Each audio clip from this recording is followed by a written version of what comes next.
वाहेगुरु जी का खालसा, वाहेगुरु जी की फतेह। आज अपने साथ जुड़े हुए हैं इंद्रपाल वीर जी और दारा सिंह मोर जी। अच्छा। अभी अपनी बातचीत शुरू करते हैं। इंद्रपाल वीर शुरू करेंगे। अच्छा, फौजी वीर जी आपका भी बहुत बहुत स्वागत है और दारा वीर जी आपका भी बहुत बहुत स्वागत है। वीर जी आज का वीडियो हम करने वाले हैं इंडियन आर्मी के ऊपर। इंडियन आर्मी में जो सिख रेजिमेंट नाम का इन्होंने कल खेल खेला है, जिसको फौजी भाई बता रहे थे कि वो भैरव रेजिमेंट थी लेकिन उसको सिख रेजिमेंट बताया गया।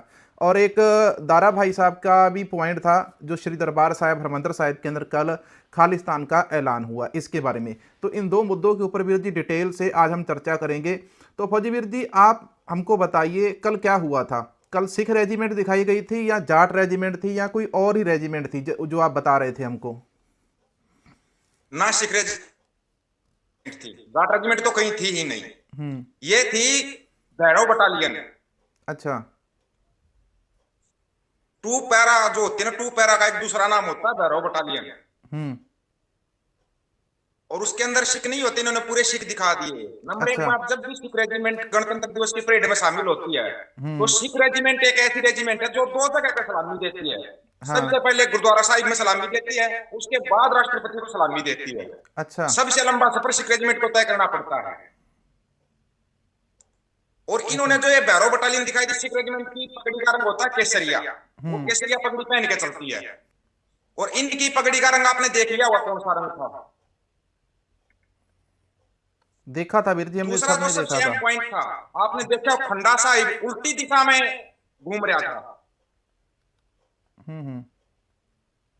ये मतलब सिक्खी का अपमान किया जा रहा था, खंडा साहिब का अपमान किया जा रहा था। ये इन लोगों को कोई मतलब होता है, कोई सिख रेजिमेंट नहीं थी, एक भैरव बटालियन थी जिसको भी सिख रेजिमेंट का एक नाम देके क्यों दिया गया ये नाम। अब सबसे बड़ा सवाल यहाँ पे है कि क्यों नाम दिया गया, सिख रेजिमेंट है। तो 2027 में चुनाव है, उन चुनाव की ये तैयारी है। तो फौजी भाई जी आजकल जो मसला चल रहा है, वैसे भी वीर जी सिखों को हिंदू साबित करने वाला जो सिख हैं वो हिंदुओं से बने हैं, ये भी कुछ अंधभक्त भी इसी के ऊपर चल रहे हैं। और अब इंडियन आर्मी का भी यही काम हो गया। टीवी के ऊपर वीर जी वो बोल रहे थे कि ये जो सिख रेजिमेंट आ रही है, तो ये वो तो बोल रहे हैं कि भैरव बटालियन के पीछे सिख रेजिमेंट है। आप कह रहे हैं कि नहीं, वो सिख रेजिमेंट भैरव को ही सिख रेजिमेंट बोल रहे हैं। आपके पास है ना, फोटो भेज देता हूँ का कंधा नंबर देखो, जितने भी सरदार है सब कंधे के ऊपर भैरव लिखा हुआ। अच्छा, तो क्या जितने वो सिख सरदार थे सब के कंधे के ऊपर भैरव लिखा हुआ। तो क्या सिख रेजिमेंट है नहीं अपनी इंडियन आर्मी के अंदर? ये सिख रेजिमेंट भी है, सिखलाई रेजिमेंट भी है, पंजाब रेजिमेंट भी है। ये क्यों है तीन रेजिमेंट पंजाब की तरफ से, आपको पता है इस बात का? नहीं, बताइए। आजादी के टाइम पे तीन रियासतें होती थी पंजाब की। पटियाला रियासत थी, चलो मैं वो काट तीन दूंगा इसको। रियासतें थी, उनकी अलग से रेजिमेंट थी। उन रेजिमेंटों को लिया गया था, शामिल किया गया था, इसलिए तीन रेजिमेंटें हैं पंजाब की। अच्छा, तो दारा भाई जी। सिख रेजिमेंट, सिखलाई रेजिमेंट और पंजाब रेजिमेंट। अच्छा दारा वीर जी नहीं आपका भी कोई मेरा सवाल था? मेरा हाँ नहीं नहीं, मेरा फौजी साहब से सबसे पहले तो इसी पे सवाल है जी कि जो हमारी जो सिख रेजिमेंट है, जो वो भैरव रेजिमेंट बोला गया, उसके बाद सिख इन्फेंट्री कुछ बोला गया था, लाइट इन्फेंट्री। जी जी। मतलब फौजी साहब से मैं जानना चाहता हूँ, क्योंकि ये सेना में रहे हैं, क्या सिख इन्फेंट्री में टोटल सिख ही होते हैं या कोई दूसरा भी होता है उसके अंदर? तो सैनिक होता है ना दारावीर जी, वो होता है सिख। और जैसे अच्छा जी। ट्रेडमैन वगैरह होते हैं या कोई ऑफिसर होता है, वो कोई भी आ सकता है। अच्छा। नहीं, जो उनकी कल अगुवाई कर रहा था वो कोई गोरखा था, सिख बटालियन ही लगा लो वो। जी क्या मैं आपको उसकी वीडियो अगुवाई कोई गोरखा कर सकता है? वीडियो दिखाता हूँ। हाँ। And behind them we have Shere Jawan, the 4 Bhairav Battalion, the 6th Light Infantry Regiment, led by Major Anjum Gorkha. Major Anjum Gorkha के द्वारा उसको लीड किया जा रहा था। जी। तो ये वीर जी सिख रेजिमेंट को फिर सिख सिपाही या सिख कर्नल जनरल जितने भी हैं बड़े पदों के ऊपर, हमको इसके बारे में तो नहीं पता, तो वो बड़े जो सिख हैं वो क्यों नहीं लीड करते फिर? ऐसा है, देखो जैसे जाट रेजिमेंट को एक बार परेड में शामिल किया गया था और एक ही हमारी बार? जो अगुवाई की थी वो एक सरदार जी थे, अफसर, उन्होंने की थी। अच्छा। ये ऐसा ऑप्शन चल जाएगा जैसे जाट रेजिमेंट है। आपको तो जाट रेजिमेंट की बताता हूं मैं, आपको आसानी से समझ में आ जाएगा। जाट रेजिमेंट की जितनी भी बटालियनें हैं उनमें सिर्फ 2 बटालियन मिक्स हैं, जैसे 15 जाट और 12 जाट। अच्छा जी। 15 जाट को अजगर बोला जाता है, जिसके अंदर अहीर, जाट, गुज्जर और राजपूत होते हैं। ओके। अच्छा भाई साहब, बाकी अब जितनी भी बटालियन है सारी प्योर जाट की है, सैनिक जाट के होंगे, हरियाणा, राजस्थान और यूपी। हम्म। अच्छा वीर बाकी जी, जो ट्रेडमैन अगला वगैरह है सवाल, या ऑफिसर है वो कहीं से भी आ सकता है। चलो अगला सवाल करते हैं दारावीर सिंह जी से। तो दारावीर जी, आप बता रहे थे श्री दरबार साहिब हरमंदिर साहिब के बारे में आपका कोई सवाल पूछने वाले थे, तो आप पूछिए, क्या पूछना चाहते थे आज? नहीं, कई दिनों से एक खबर चली हुई थी सरबत खालसा के बारे में कि 26 जनवरी को वहां पर एक खालिस्तान की घोषणा होगी। मैं उसके बारे में पूछ रहा था कल।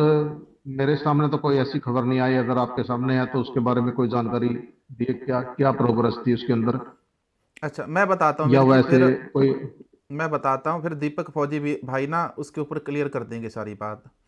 कल श्री दरबार साहिब हरमंदिर साहिब श्री अकाल तख्त साहिब के बिल्कुल सामने वहाँ पर सिख जथेबंदियों का इकट्ठ हुआ था, जिसको सरबत खालसा कहा जाता है। जब सारे सिखों को बुलाया जाता है तो उसके अंदर जितने सिख वहाँ पे इकट्ठे होते हैं हमारे, तो सरबत खालसा की कॉल थी कि जितने भी सिख हैं, कहीं पर भी सिख जथेबंदियाँ, सिख लीडर, वो सभी श्री अकाल तख्त साहिब इकट्ठे हों। तो कल की तारीख के अंदर 26 जनवरी को वहाँ पर इकट्ठ रखा गया था। तो उसमें 4 मेन जथेबंदियां हैं पंजाब की। तो वो 4 मेन जथेबंदियों ने इकट्ठे होकर खालिस्तान का वहाँ पर कल ऐलान कर दिया।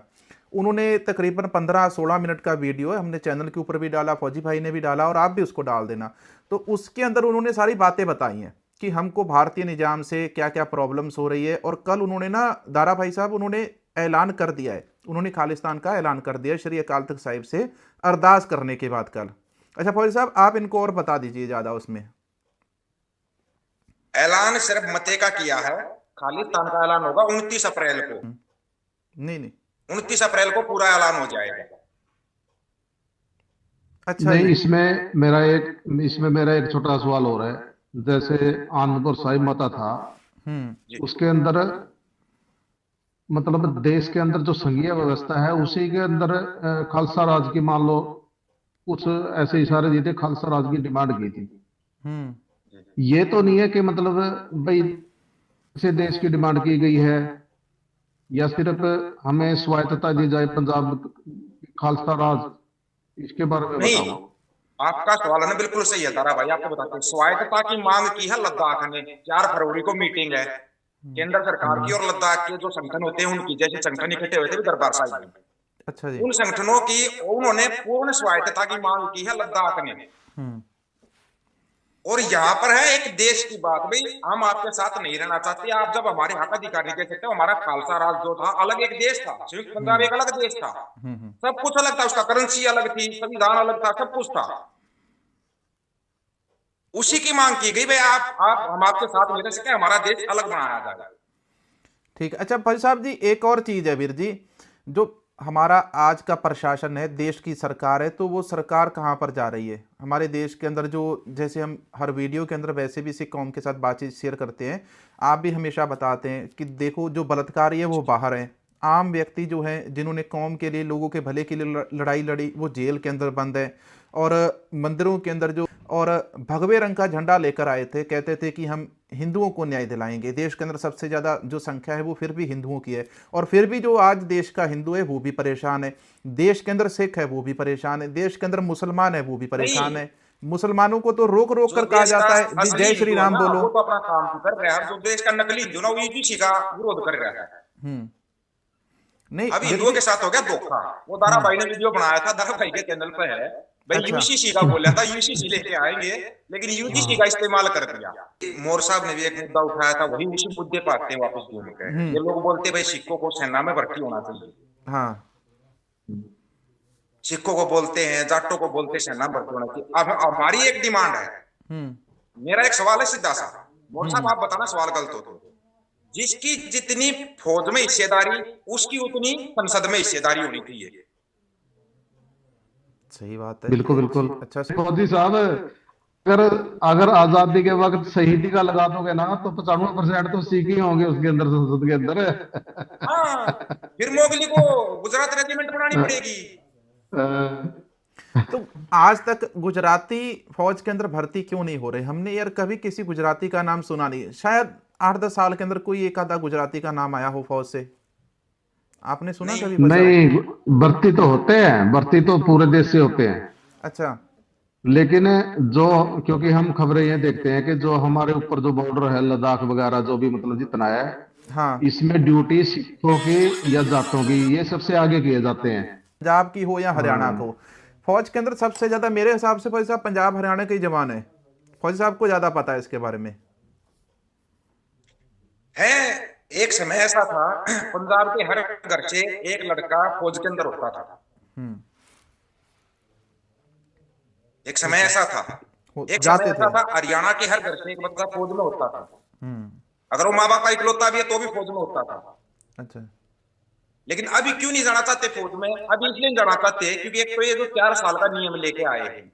अब जो सवाल किया था, जो जवाब दिया था मोर साहब, आप उसी जवाब के ऊपर आता हूं मैं। भाई जिसकी जितनी फौज में हिस्सेदारी उतनी उसकी संसद में हिस्सेदारी। अगर जाटों के बच्चे ज्यादा और जाटों के बच्चों के माँ बाप संसद में बैठेंगे तो वो कम से कम 4 साल का कानून तो नहीं बनाएंगे अपने बेटे के लिए। नहीं बनाएंगे। वो ऐसा कानून तो नहीं बनाएंगे अगर उनका बेटा बॉर्डर पर शहीद होगा तो उसको शहीद का दर्जा ही ना मिले। हम तो ढंग से बनेंगे ना। सही बात है। अच्छा भाई साहब। अभी इस अभी इस पर जो पंजाब के मुख्यमंत्री है भगवंत मान जी, उन्होंने इसके ऊपर मतलब सवाल उठाया है। जो 4 साल की अग्निवीर है, लेकिन वो कुछ मतलब आगे बढ़ के कुछ ज्यादा ही गलत बोल गए। क्या बोले वीर अगर जी? मैं पहले तो आपको एक वीडियो सुनाता हूँ। ਆ ਹੁਣ 2026 ਦੀ ਅਪ੍ਰੈਲ ਚ ਪਹਿਲਾ ਬੈਚ ਰਿਟਾਇਰ ਹੋ ਕੇ ਆ ਰਿਹਾ ਪੰਜਾਬ ਚ। ਸਾਨੂੰ ਇਹ ਲੱਗਿਆ ਪਿਆ ਹੁਣ ਇਹਨਾਂ ਦਾ ਕੀ ਕਰਾਂਗੇ ਹੁਣ, ਕਿਉਂਕਿ ਹਥਿਆਰਾਂ ਦੀ ਟ੍ਰੇਨਿੰਗ ਹੈਗੀ ਆ ਉਹਨਾਂ ਕੋਲੇ, ਫਿਰ ਉਹਨਾਂ ਨੂੰ ਕਿੱਥੇ ਰੱਖਾਂਗੇ? ਪੰਜਾਬ ਪੁਲਿਸ ਵਾਲਾ ਜਦਾਂ ਚੈਨਲ ਖੋਲਣਾ ਪਊਗਾ, ਨਹੀਂ ਤਾਂ ਮਿਸਯੂਜ਼ ਹੋਊਗਾ। ਉਹ ਕੋਈ ਨਾ ਕੋਈ ਭੈੜੀ ਸੰਗਤ ਵਾਲੇ ਲੈ ਜਾਣਗੇ ਵੀ ਆ ਜਾ ਤੇਰੇ ਕੋਲ ਟ੍ਰੇਨਿੰਗ ਹੈਗੀ ਹੈ।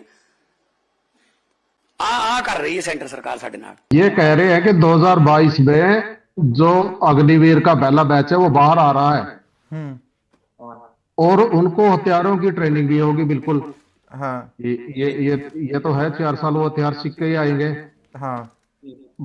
भाई उनका उनका हम क्या करेंगे? या तो एक अलग से हमने एक पुलिस बनानी पड़ेगी उनको काबू करने के लिए। ये अच्छा। ना हो कि वो कहीं गलत हाथों में चले जाएं। अब वो गलत हाथ किसको बोल रहे हैं? ये खालिस्तान की तरफ इशारा कर रहे हैं या गैंगवार की तरफ इशारा कर रहे हैं? वो तो उसका विषय, विचार का विषय है। ये बयान दिया इन्होंने। जापान के राष्ट्रपति है शिंजो अबे, उनको गोली मारी गई थी। जापान में इसलिए अग्निवीर को खत्म कर दिया गया। अच्छा। जापान आर्मी का अग्निवीर था, वो तंग हो चुका था शिंजो अबे के उससे। ये चीज इससे पहले जापान में हो चुकी है मतलब? हाँ, सबसे पहले बिहार के अंदर अग्नि टीचर बनाए गए थे। अच्छा भाई साहब, और दारापा जी एक और मैं बात करता हूँ, जो हमारी इंटरनेशनल सिख संस्थाएं हैं आज की तारीख के अंदर काफ़ी रुतबा है उनका और बड़े बड़े डिपार्टमेंट हो वहाँ पर वो भर्ती हो रहे हैं, और चाहे अमेरिका की सरकार हो, कनाडा हो, ब्रिटेन हो, हर जगह की सरकार के अंदर उनका पूरा रुतबा है, हर जगह उनकी चलती है। और आजकल अमेरिका कनाडा के सिख किस तरफ इशारा कर रहे हैं? अफसर क्यों, वहां पर तो जो जवान है मिलिट्री के वो भी सिख वो भर्ती किए जा रहे हैं। क्योंकि जो लॉयल्टी है सिखों की उनको पता है अच्छी तरह से। सारागढ़ी जो युद्ध है वो यहाँ तो कोई लड़ा नहीं गया था, तो उनको तो ये तो बहादुरी किससे, तो देखो जो है वो तो पूरे वर्ल्ड में जाएंगे। और इनकी जो हम बोल देते हैं कि देशभक्ति, इसके ऊपर तो कोई सवाल नहीं उठा सकते। पर आजकल तो अब रह गई कि आप देशभक्ति कौन सी बात कर रहे हो, साथ में खालिस्तान की बात कर रहे हो, साथ में देशभक्ति की बात कर रहे हो। तो ये तो जब आजाद हुआ था अपना देश, तो उस वक्त जिन्ना और गांधी दोनों ने मतलब ये कहा था, साथ में पटेल जी थे उसमें, कि अपने जो बाबा थे तारा सिंह जी, उनको ये कहा था कि हम ऐसे ऐसे हम देश अलग कर रहे हैं। तो उन्होंने कहा था कि हमें भी दो हमारा हिस्सा। तो वो बोले कि आप हमारे देश में रहो, हम आपको पूरा सम्मान देंगे। और उसी सम्मान को मतलब आगे ये खालिस्तान का नाम दिया गया। तो ये पीछे सुप्रीम कोर्ट के अंदर आया था कि आप खालिस्तान के नारे भी लगा सकते हो क्या, तो उन्होंने कहा कि कोई गलत नहीं है नारे लगाना, अगर अगर उसमें हथियार या कुछ मतलब हिंसा ना हो तो हम्म। उसकी वजह से। हाँ, अगर उसमें तो ये 2 बार वीर जी 2 बार फैसला आया, ये हाँ, दो क्या 3 बार फैसला हो हाँ, गया। हाई कोर्ट और सुप्रीम कोर्ट उसके ऊपर कहते हैं कि अगर खालिस्तान शब्द बोलने के कारण किसी की भावना आहत नहीं होती, अगर आप पब्लिक के अंदर हाँ, कहीं पर खड़े हो, सड़क के ऊपर खड़े हो, आप नारेबाजी करते हो, तो वहां पे आपके नारेबाजी करने के कारण आसपास में जो बाजार हम्म, हैं उनको कोई प्रॉब्लम ना हो, कोई हिंसा ना भड़के, तो आपके बोलने के ऊपर कोई प्रॉब्लम नहीं है, आप बोल सकते हैं किसी भी तरह से। आजकल तो देशभक्ति के ऊपर सवाल उठाए जाते हैं, अगर गंगा में डुबकी लगाई तो तुम देशभक्त हो, गंगा में डुबकी नहीं लगाई तो तुम देशद्रोही हो, तुमने जय श्री राम बोला देशभक्त हो, नहीं बोला तो तुम देश विरोधी हो। तो इसके ऊपर आप क्या कहते हो भाई साहब और दारा भाजी? जबरदस्ती लोगों को बनाया जा रहा है हिंदू बनो या जय श्री राम बोलो। नहीं नहीं नहीं, ये सब फैल हो चुके हैं। हम्म। पहले तो ये मुस्लिमों से बुलवाते थे जय श्री राम। अभी अभी रोहतक में एक लड़का, वाल्मीकि लड़का है, उसके साथ ऐसे ही किया है। हम्म। उसको बोला गया कि जय श्री राम बोलो। हम्म। अच्छा। उसने बिल्कुल जय श्री राम बोला, जय श्री राम बोलने के बाद उसको थप्पड़ मारा गया। हम्म। तो उस पर एक लड़की है जो मतलब, आपने देखा था ना ये मनीषा लड़की थी जो हाँ हाँ। संसद में कलर बम फेंके थे उन्होंने। हम्म। तो उन्होंने वीडियो जारी की थी कि आप श्री राम बुला रहे हो, कि हम वो जाति हैं वाल्मीकि जिसने श्री राम को पैदा किया था। अगर वाल्मीकि जी रामायण नहीं लिखते तो आपको क्या पता कि कोई राम था या ना था। तुम्हें हाथ भी नहीं लगाएगी। और ये बजरंग दल ऐसे संगठन मत बनाओ। संगठन बनाओ जैसा तालिबान है, संगठन बनाओ जैसा आईएस है, संगठन ऐसे बनाओ। ये छोटा बजरंग दल ये सेना को सेना, ये केवल हिंदुओं की नेतागिरी करके, हिंदुओं से फायदा उठा के नेताओं की चमचागिरी करने के लिए। हाँ, ये कह रहा कि उस जैसे सेक्टर बनाओ, ये अच्छा। चाटुकारिता करने वाले सेक्टर नहीं। और आगे तो इतना गंदा बोला है कि मैं आपको सुना नहीं सकता कि आप मतलब यही न ऑटोमेटिक। सीमानंद है क्लिप मेरे जिसने को भेजना हाँ। अपने आप। पूर्व राष्ट्रपति डॉक्टर एपीजे अब्दुल कलाम को गद्दार बोला इस देश के पुलिस अंदर वालों ना, के सामने। देश के अंदर जिन लोगों तो ने देश को बनाया, देश के विकास के अंदर अपना योगदान दिया, परिवार तक दे दिया, उनको ये देशद्रोही बोलते हैं। और जिन्होंने पिछले 10 सालों के अंदर देश बेच दिया, अंबानी अडानी के कारण भारत के ऊपर टैरिफ लग रहा है, तो उनको ये देशभक्त बोल रहे हैं। अमेरिका के अंदर भाई साहब जो सिखों वाला बिल पेश हुआ, तो उसके बारे में आपके क्या विचार है? अच्छा बिल है वो, अगर कोई किसी पर तशद्दुद करता है, कुछ भी करता है, अच्छा बिल पास किया, सिखों की सुरक्षा के लिए पास किया वो नियम। हम्म। तो क्योंकि उसमें से पहले ये लोगों ने मुसलमानों के साथ जो किया, हाँ। अभी जो एक पादरी के ऊपर हमला हुआ था, हम्म। 120 ईसाई देशों ने मोदी के खिलाफ ऐलान कर रखा है, कहीं न्यूज में नहीं है, कोई नहीं बताएगा। कोई नहीं बताएगा जी। ऑस्ट्रेलिया में, अमेरिका में, कनाडा में पूरा के हिंदुओं को कूटा जा रहा है सिर्फ ईसाइयों पर हमला करने के कारण। अच्छा। वाहेगुरु। तो इसलिए सिखों के लिए कानून पास किया है अमेरिका ने, भाई किसी भी सिख के ऊपर अगर कुछ भी होता है तो आप हमारे पास रिपोर्ट दर्ज कराइए, उसके बाद एक्शन हम लेंगे, चाहे कोई भी देश हो। तो आईपीएल का बाइकाट कर रहे थे, दलजीत का कर रहे थे, इधर बगेश्वर वाला बाबा उसको फौजी जाके सलूट मार रहे थे। चल क्या रहा है फौजी साहब इधर? ये बढ़िया नौटंकी चल रही है, इसको चलने तो मजा आ रहा है। बाकी यूजीसी लागू होना चाहिए, हमारा इतना कहना है।